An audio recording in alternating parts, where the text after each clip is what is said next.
On October 19, 1939, World War II was still in its early stages, but the Nazi occupation of Poland was progressing rapidly.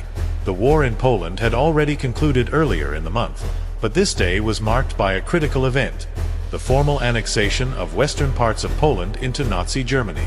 The division of the conquered Polish territory between Nazi Germany and the Soviet Union continued as the two powers sought to solidify their control over the region. This event had major geopolitical repercussions, particularly as Germany's expansionist aims became clearer to the rest of the world. Military events. No large-scale battles, but strategic consolidation. By this point in the war, large-scale military engagements had mostly ceased following the fall of Warsaw. However, German forces were actively consolidating their control over newly acquired territories. October 19, 1939, was primarily a day of territorial reorganization. The annexation of Western Poland, including regions such as Pomerania, Wielkopolska, Greater Poland, and Silesia, was formalized by Adolf Hitler's regime.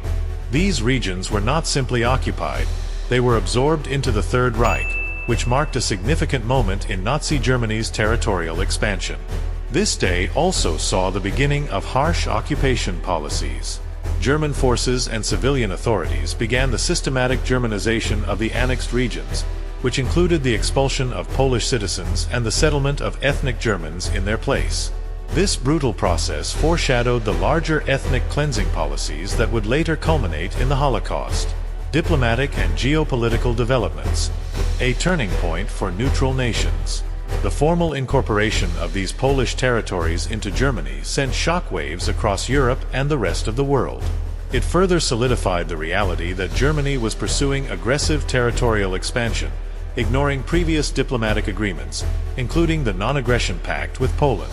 This event also made clear that Hitler's ambitions extended far beyond what many had anticipated, leading to a recalibration of how both neutral and allied nations viewed the conflict.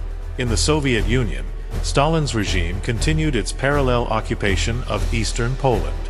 As the Soviets settled into their newly controlled areas, tensions between Nazi Germany and the Soviet Union were not yet visible, but cracks in their temporary alliance would soon begin to emerge. On this day, the two regimes worked quietly to formalize the division of Polish territory as agreed in the Molotov-Ribbentrop Pact. Neutral nations, particularly in Scandinavia and the United States, were growing more anxious. With the German Reich solidifying control in Poland, the fear of further aggression loomed large. The annexation served as a stark warning to other Eastern European nations that Germany would not be appeased by diplomatic concessions. International reactions and media coverage. International newspapers on October 19th carried reports about the annexation of Polish territories into Germany. In Britain, The Times published articles condemning the move as illegal under international law and highlighting the plight of the Polish people under Nazi occupation. The British press used the annexation as evidence of Hitler's broader territorial ambitions, reinforcing public support for the war effort. In the United States, newspapers like the New York Times carried stories that criticized Germany's actions but also emphasized the need for the United States to maintain its neutrality. There was growing debate within the U.S. about how long the country could remain neutral in the face of such aggressive expansionism by the Axis powers. Projections. Future implications of October 19th.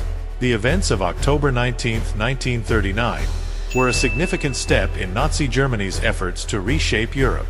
The annexation of large portions of Poland into the Reich signaled that Hitler's plans went far beyond the reclamation of territories lost in the Treaty of Versailles.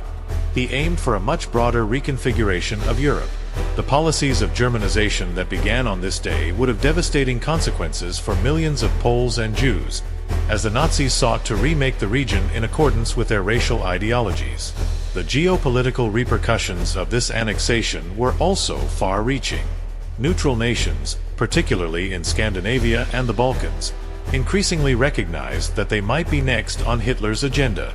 Meanwhile, the Allies, particularly Britain and France, began to reassess their military strategies, preparing for a much longer and more challenging conflict than they had initially anticipated.